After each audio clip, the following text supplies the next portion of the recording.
उन लोगों पे लिखी गई है जो बेचारे अकेले हैं। उन कहानियों में आप समाज के साथ उनका रिश्ता नहीं देखते, सिर्फ एक प्लॉट बनाते हैं, तो वो नहीं करता।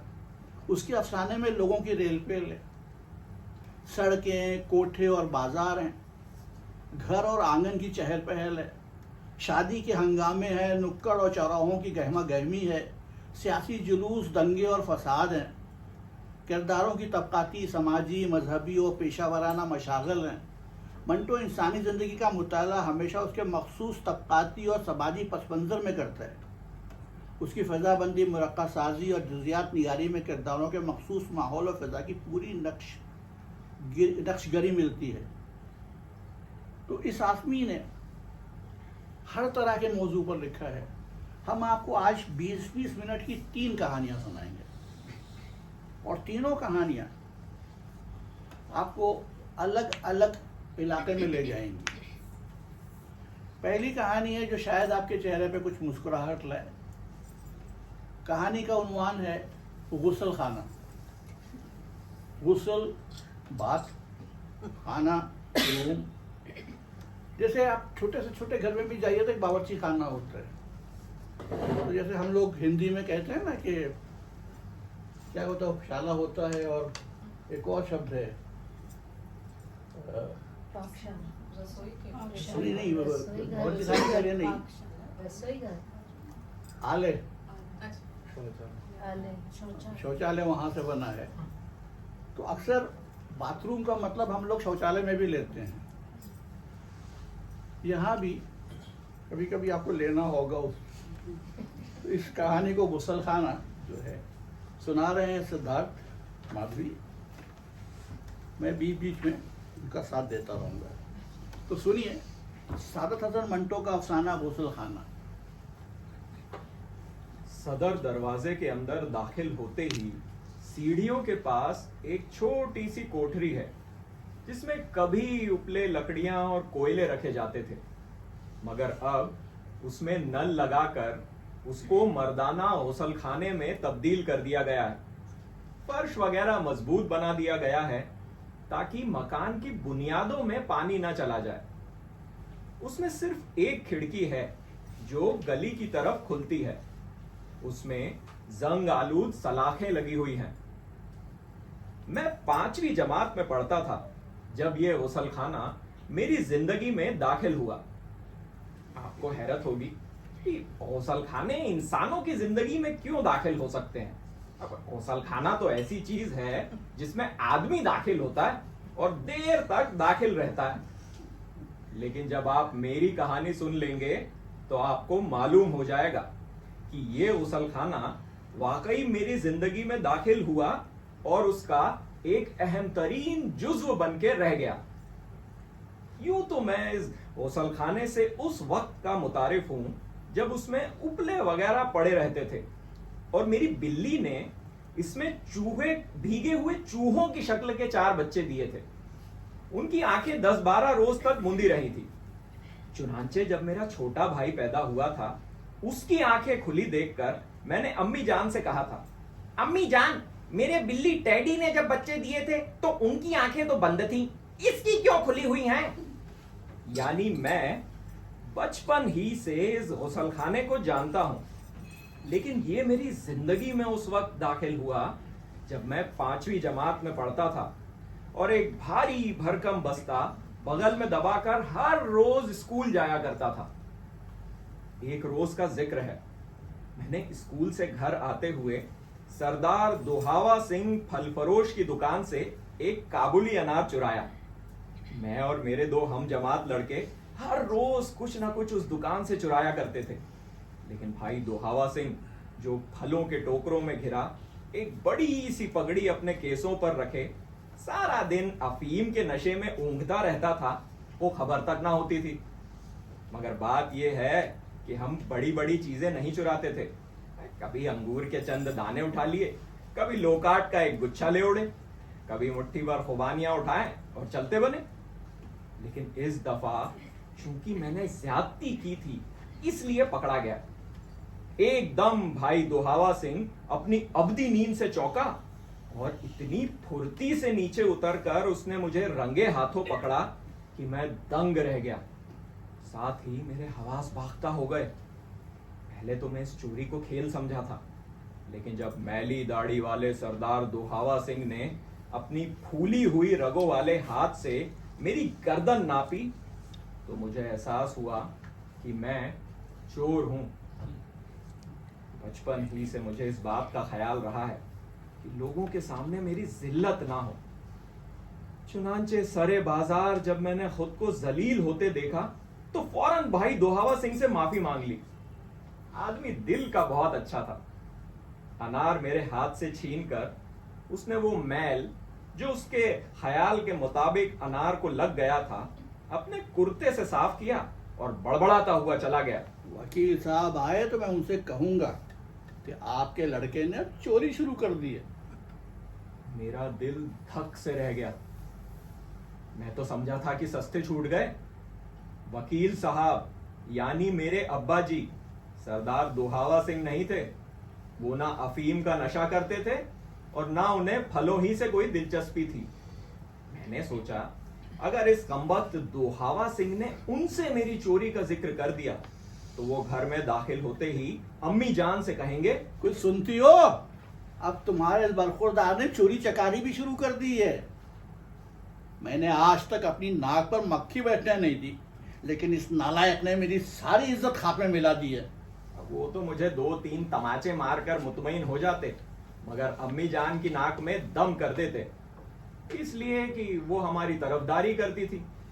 वो हमेशा इस ताक में रहते थे कि उनकी औलाद, हम 6 बेटे थे, से कोई छोटी सी लग्जिश हो और वो आंगन में अपने गंजे सर का पसीना पोंछ पोंछ कर अम्मी जान को कोसना शुरू कर दें, जैसे सारा कसूर उनका हो। कोसने के बाद भी उनका जी हल्का नहीं होता था। रोज खाना नहीं खाते थे और देर तक खामोश आंगन में सीमेंट लगे फर्श पर इधर उधर टहलते रहते थे। जिस वक्त भाई दोहावा सिंह ने वकील साहब का नाम लिया, मेरी आंखों के सामने अब्बा जी का गंजा सर आ गया, जिस पर पसीने की नन्ही नन्ही बूंदें चमक रही थी। उनको हमेशा गुस्से के वक्त उस जगह पर पसीना आता है। बस्ता मेरी बगल में बहुत वजनी हो गया, टांगे बेजान सी हो गई, दिल धड़कने लगा। शर्म का वो एहसास जो चोरी पकड़े जाने पर पैदा हुआ, मिट गया और उसकी जगह एक तकलीफ दे खौफ ने ले ली। अब्बा जी का गंजा सर, उस पर चमकती हुई पसीने की नन्ही नन्ही बूंदें, आंगन का सीमेंट लगा फर्श, उस पर उनका गुस्से में इधर उधर छेड़े हुए बब्बर शेर की तरह चलना और रुक रुक कर अम्मी जान पर बरसना। सख्त परेशानी के आलम में घर पहुंचा। गौसल खाने के पास ठहर कर मैंने एक बार सोचा कि अगर उस कमबख्त फलफरोश ने सचमुच अब्बा जी से कह दिया तो आफत ही आ जाएगी। 2-3 रोज के लिए सारा घर जहन्नुम का नमूना बन जाएगा। अब्बा जी और सब कुछ माफ कर सकते थे, लेकिन चोरी कभी माफ नहीं करते थे। हमारे पुराने मुलाजिम बन्नू ने एक बार 10 रुपये का नोट अम्मी जान के पानदान से निकाल लिया था। अम्मी जान ने तो उसे माफ कर दिया था, लेकिन अब्बा जी को जब इस चोरी का पता चला तो उन्होंने उसे निकाल बाहर किया। मैं अपने घर में किसी चोर को नहीं रख सकता। उनके ये अल्फाज मेरे कानों में कई बार गूंज चुके थे। मैंने ऊपर जाने के लिए जीने पर कदम ही रखा कि उनकी आवाज मेरे कानों में आई। जाने वो मेरे बड़े भाई सकलैन से क्या कह रहे थे, लेकिन मैं यही समझा कि वो बन्नू को घर से बाहर निकाल रहे हैं और उससे गुस्से में ये कह रहे हैं, मैं अपने घर में किसी चोर को नहीं रख सकता। मेरे कदम मनो भारी हो गए। मैं और ज्यादा सहम गया और ऊपर जाने की बजाय नीचे उतर आया। खुदा मालूम क्या जी में आई कि गुसलखाने के अंदर जाकर मैंने सच्चे दिल से दुआ मांगी कि अब्बा जी को मेरी चोरी का इल्म ना हो, यानी दोहावा सिंह उनसे इसका जिक्र करना भूल जाए। हाँ, दुआ मांगने के बाद मेरे जी का बोझ कुछ हल्का हो गया। चुनांचे मैं ऊपर चला गया। खुदा ने मेरी दुआ कबूल की दोहावा सिंह और उसकी दुकान अभी तक मौजूद है, लेकिन उसने अब्बा जी से अनार की चोरी का जिक्र नहीं किया। उसल खाना यहीं से मेरी जिंदगी में दाखिल होता है। एक बार फिर ऐसी ही बात हुई। मैं ज्यादा लुत्फ लेने की खातिर पहली दफा बाजार में खुले बंदों सिगरेट पिए जा रहा था कि अब्बा जी के एक दोस्त से मेरी मुठभेड़ हो गई। उसने सिगरेट मेरे हाथ से छीन कर गुस्से में एक तरफ फेंक दिया और कहा, तुम बहुत आवारा हो गए हो। बड़ों का शर्मो लिहाज अब तुम्हारी आंखों में बिल्कुल नहीं रहा। ख्वाजा साहब से कहकर आज ही तुम्हारी अच्छी तरह गोशमाली कराऊंगा। गोशमाली यानी कान खिंचवाना। अनार की चोरी के मुकाबले में खुले बंदों सिगरेट पीना और भी ज्यादा खतरनाक था। ख्वाजा साहब यानी मेरे अब्बा जी खुद सिगरेट पीते थे, मगर अपनी औलाद के लिए उन्होंने इस चीज को कतई तौर पर ममनू करार दे रखा था। एक रोज मेरे बड़े भाई की जेब में उन्हें सिगरेट की डिबिया मिल गई थी, जिस पर उन्होंने एक थप्पड़ लगाकर फैसला कुन लहजे में ये अल्फाज कहे थे, सकलैन, अगर मैंने तुम्हारी जेब में फिर सिगरेट की डिबिया देखी तो मैं तुम्हें उसी वक्त घर से बाहर निकाल दूंगा। समझ गए? सकलैन समझ गया था। चुनांचे वो हर रोज सिर्फ एक सिगरेट लाता था और पाखाने में जाकर पिया करता था। मैं सकलैन से उम्र में 3 बरस छोटा हूं। जाहिर है कि मेरा सिगरेट पीना और वो भी बाजारों में खुले बंदों अब्बा जी किसी तरह बर्दाश्त ना करते। सकलैन को तो उन्होंने सिर्फ धमकी दी थी, मगर मुझे वो यकीनन घर से बाहर निकाल देते। घर में दाखिल होने से पहले मैंने गुसल खाने में जाकर सच्चे दिल से दुआ मांगी कि ऐ खुदा, अब्बा जी को मेरी सिगरेट पीने का कुछ इल्म ना हो। दुआ मांगने के बाद मेरे दिल पर से खौफ का बोझ हल्का हो गया और मैं ऊपर चला गया। आप कहेंगे कि मैं खास तौर पर गुसल खाने में दाखिल होकर ही क्यों दुआ मांगता था? दुआ कहीं भी मांगी जा सकती है, दुरुस्त है, लेकिन मुसीबत यह है कि मैं दिल में अगर कोई बात सोचूं तो उसके साथ और बहुत सी गैर जरूरी बातें खुद ब खुद आ जाती हैं। मैंने घर लौटते हुए रास्ते में दुआ मांगी थी, मगर दिल में कई ऊट पटांग बातें पैदा हो गई थी। दुआ और ये बातें हल्त मल्त होकर एक बेरब्त इबारत बन गई थी। अल्लाह मियां, मैंने सिगरेट, बेड़ा गर्क, एक पूरी डिबिया सिगरेटों की मेरी नेकर की जेब में पड़ी है। अगर किसी ने देख ली तो क्या होगा? कहीं सकलैन ही ना ले उड़े। अल्लाह मियां, मेरी समझ में नहीं आता कि सिगरेट पीने में क्या बुराई है। अब्बा जी ने छठी जमात से पीने शुरू किए थे। अल्लाह मियां, सिगरेट वाले के 13.5 आने मेरी तरफ निकलते हैं। उनकी अदायगी कैसे होगी? और स्कूल में मिठाई वाले के भी 6 आने देना है। मिठाई उसकी बिल्कुल वाहियात है, लेकिन मैं खाता क्यों? अल्लाह मियां, मुझे माफ कर दे। जो सिगरेट अब्बा जी पीते हैं उनका मजा कुछ और ही किस्म का होता है। पान खाकर सिगरेट पीने का लुत्फ दोबाला हो जाता है। अल्लाह मियां, आपके नहर पे जाएंगे तो सिगरेटों का डिब्बा जरूर खरीदेंगे। कब तक सिगरेट वाला उधार देता रहेगा? अम्मी जान का बटुआ। अल्लाह मियां, मुझे माफ कर दे। मैं दिल ही दिल में खामोश दुआ मांगू तो यही गड़बड़ हो जाती है। चुनांचे यही वजह है कि मुझे गुसल खाने के अंदर जाना पड़ता था। दरवाजा बंद करके मैं वहां अपने ख्यालात को आवारा नहीं होने देता था। मैली छत की तरफ निगाहें उठाई, सांस रोका और हौले हौले दुआ गुनगुनाना शुरू कर दी। अजीब बात है कि जो दुआ मैंने उस गलीज गुसल खाने में मांगी कबूल हुई। अनार की चोरी का अब्बा जी को कुछ इल्म ना हुआ।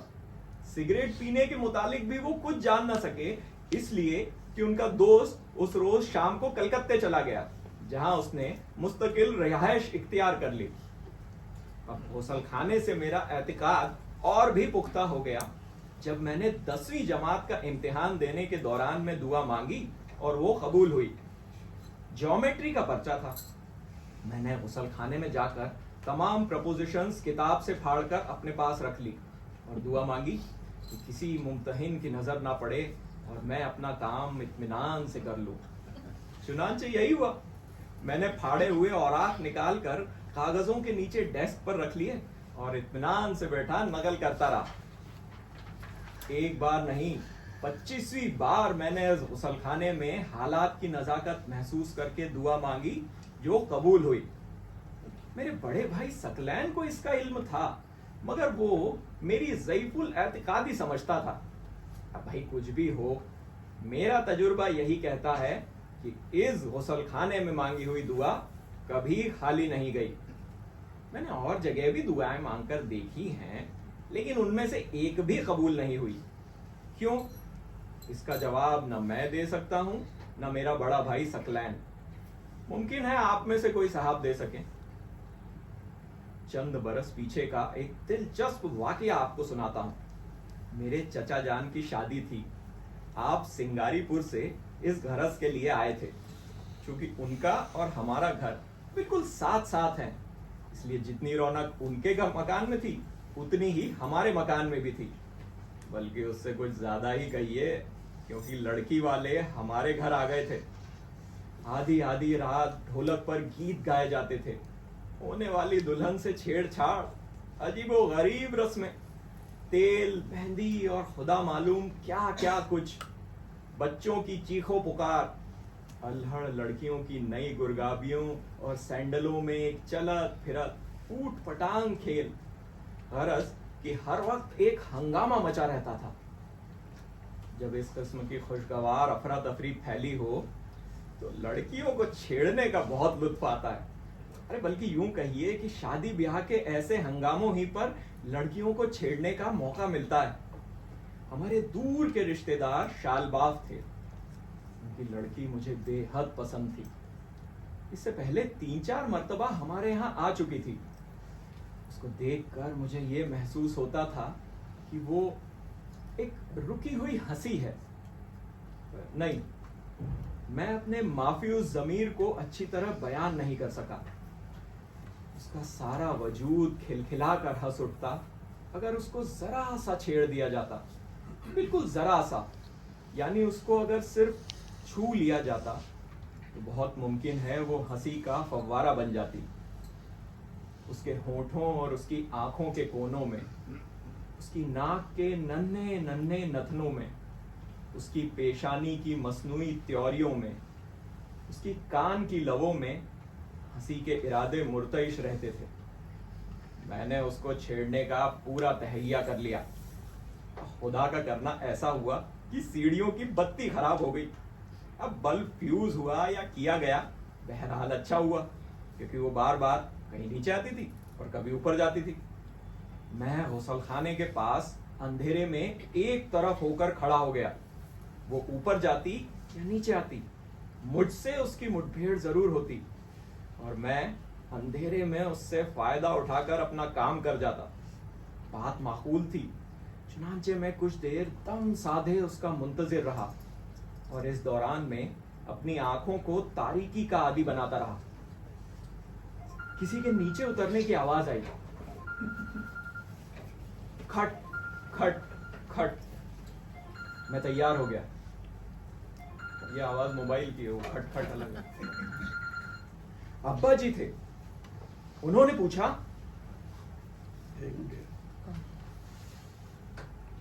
फिर सब हाँ, किसी के नीचे उतरने की आवाज आई। खट खट खट। मैं तैयार हो गया। अब्बा जी थे। उन्होंने पूछा, कौन है? जी अब्बास। उन्होंने अंधेरे में एक जोर का तमाचा मेरे मुंह पर मारा और कहा, तुम्हें शर्म नहीं आती? यहाँ छुपकर लड़कियों को छेड़ते हो? सुरैया अभी अभी अपनी एक सहेली से तुम्हारी इस बेहुदा हरकत का जिक्र कर रही थी। अगर उसने अपनी माँ से कह दिया तो जानते हो क्या होगा? वाहियात कहीं के। तुम्हें अपनी इज्जत का ख्याल नहीं तो अपने बड़ों की आबरू का ही कुछ लिहाज कर लो। और सुरैया की माँ ने आज ही सुरैया के लिए तुम्हें मांगा है। लानत है तुम पर। खट खट खट। किसी के नीचे उतरने की आवाज आई। अब्बा जी ने मेरे हैरत ज़दा मुंह पर एक और तमाचा रसीद किया और बड़बड़ाते चले गए। खट खट खट। सुरैया थी। मेरे पास से गुजरते हुए एक लहजे के लिए ठिठकी और हया आलूद गुस्से के साथ ये कहती चली गई, खबरदार, जो आपने मुझे छेड़ा अम्मी जान से कह दूंगी। मैं और भी ज्यादा मुतैयर हो गया। दिमाग पर बहुत जोर दिया मगर कोई बात समझ में ना आई। इतने में गुसलखाने का दरवाजा चरचराहट के साथ खुला और सकलैन बाहर निकला। मैंने उससे पूछा, तुम यहां क्या कर रहे थे? दुआ मांग रहा था। किस लिए? सुरैया को मैंने छेड़ा था। मैं आपसे झूठ नहीं कहता, उस गुसलखाने में जो दुआ मांगी जाए कबूल होती है। सकलैन की दुआ कबूल हुई। इसमें दो शब्द आए।